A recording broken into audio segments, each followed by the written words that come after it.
Hello and welcome লন্ডনে বাঙালির রান্নাঘরে। আজকের রান্নাঘরে এনেছি একটা ভীষণ সহজ, পুষ্টিকর এবং টেস্টি রেসিপি, ছাতুর পরোটা। সকালের জলখাবারে হোক বা টিফিনে, এই পরোটা কিন্তু সবাই পছন্দ করবে যদি এইভাবে বানানো যায়। তাহলে চলুন ঝটপট শুরু করি। এই ছাতুর পরোটা বানানোর জন্য আমি এখানে নিয়ে নিচ্ছি প্রথমেই ছাতু। এখানে আমি মেজারমেন্ট কাপের 1.5 কাপের বেশি নিয়ে নেব ছোলার ডালের ছাতু। এরপরে নিয়ে নিচ্ছি মেজারমেন্ট কাপের 1 কাপ ময়দা। এরপরে এর মধ্যে আমি দিয়ে দেবো গুঁড়ো দুধ অর্থাৎ মিল্ক পাউডার।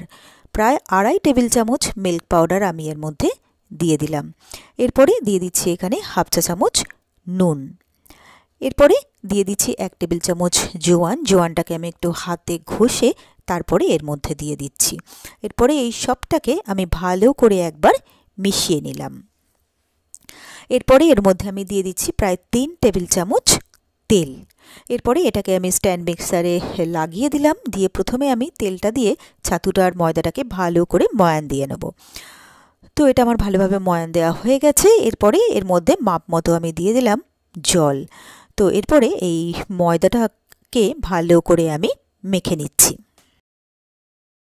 তো কয়েক সেকেন্ডের মধ্যেই কিন্তু ময়দাটা আমার ভালোভাবে মাখা হয়ে গেছে। এরপরে এর মধ্যে আমি একটু তেল দিয়ে দিচ্ছি। তো এই তেলটাকে আমি এর ভালো করে চারপাশে লাগিয়ে দিচ্ছি। তো তেলটাকে আমি ভালো করে চারদিকে লাগিয়ে দিয়ে এটাকে আমি ঢাকা দিয়ে 25 থেকে 30 মিনিটের জন্য রেখে দেবো। তো প্রায় 30-35 মিনিট আমার হয়ে গেছে। ময়দাটাও ভালোভাবে সেট হয়ে গেছে। এরপরে এই ডো থেকে আমি অল্প অল্প করে কেটে সবকটা লেচি তৈরি করে নিলাম। এরপরে আমি চাকি বেলুন নিয়ে নিয়েছি। আমি একটা একটা করে লেচি নিয়ে তেল লাগিয়ে আমি এটাকে বেলে নেব। যার যেরকম পছন্দ সেই অনুযায়ী শেপে কিন্তু সে পরোটা বেলে নিতে পারে। তো এইভাবে একে একে আমি প্রথমে কয়েকটা পরোটা বেলে নিলাম। এরপরে আমি গ্যাসে বসিয়ে দিয়েছি একটা তাওয়া। তাওয়াটা গরম হলে প্রথমে একটা পরোটা দিয়ে দিলাম। এক পিঠটা সেঁকা হয়ে গেলে আমি উল্টে দিয়ে আর একটা পরোটাও এর মধ্যে দিয়ে দিলাম। এইভাবে প্রথমে আমি উল্টে পাল্টে দুটো পরোটাকেই ভালোভাবে সেঁকে নিচ্ছি। তো পরোটাগুলো আমি ভালোভাবে সেঁকে নেওয়ার পরে এরপরে আমি এর মধ্যে তেল দিয়ে দিলাম।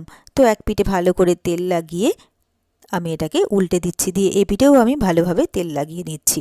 এইভাবে আমি উল্টে পাল্টে পরোটাগুলোকে চারদিকে তেল লাগিয়ে নেব। যদি কেউ কম তেল খেতে চান সেক্ষেত্রে কিন্তু এইভাবে স্প্রে করেও তেল দেওয়া যেতে পারে।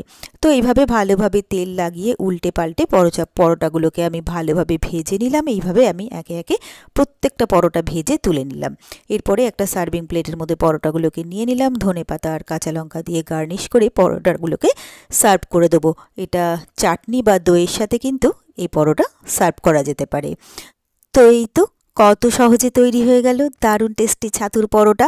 আর আমার এই পরোটা যদি আপনাদেরও ভালো লেগে থাকে তাহলে আপনারাও বাড়িতে ঠিক এইভাবে একবার বানিয়ে দেখবেন। আমি গ্যারেন্টি দিচ্ছি আপনাদের সকলেরই ভীষণ পছন্দ হবে। আর আমার রান্নাগুলো যদি আপনাদের পছন্দ হয়ে থাকে প্লিজ আমাকে কমেন্টস করে জানাবেন। আর আমার ভিডিওগুলোতে লাইক করে প্লিজ আমার সাথে থাকবেন, পাশে থাকবেন, বন্ধু বা আত্মীয়দের সঙ্গে শেয়ার করবেন। আর আমার চ্যানেলটা যদি নতুন চেক করতে থাকেন প্লিজ চ্যানেলটাকে সাবস্ক্রাইব করে পাশে থাকা বেল আইকনটা প্রেস করে দেবেন।